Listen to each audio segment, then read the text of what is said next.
பேசு. ஆனியன் போட்டு வதக்கணும். எங்கள் அம்மா சிக்கன் குழம்பு வைக்கிறாங்க, எப்படின்னு பார்ப்போம்.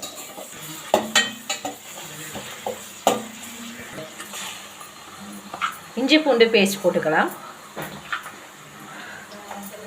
போட்டு நல்லா வதக்கி விட்டுருங்க, அடி பிடிக்கும். புதினா கொத்தமல்லி போடுறோம்.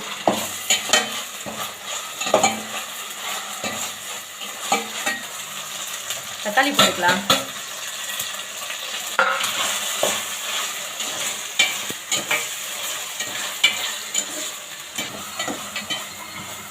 சிக்கன் மசாலா போட்டுக்கிட்டாங்க. சிக்கன் மசாலா தேவையான அளவுக்கு போட்டுக்கோங்க. சிக்கன் எவ்வளோ தேவையோ அது சிக்கன் போட்டுக்கோங்க.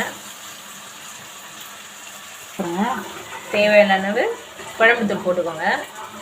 தேவையான அளவு உப்பு போட்டுக்கோங்க. தண்ணி வந்து குழம்புக்கு தேவையானது அளவுக்கு ஊற்றிக்கோங்க.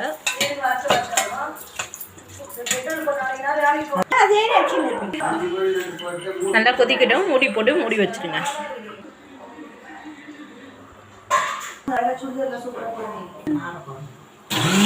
தேங்காய் கொஞ்சம் அரைச்சி ஊற்றிக்கோங்க. வாசனையாக இருக்கும், திக்னஸாக இருக்கும். குழம்பு ரெடிங்க.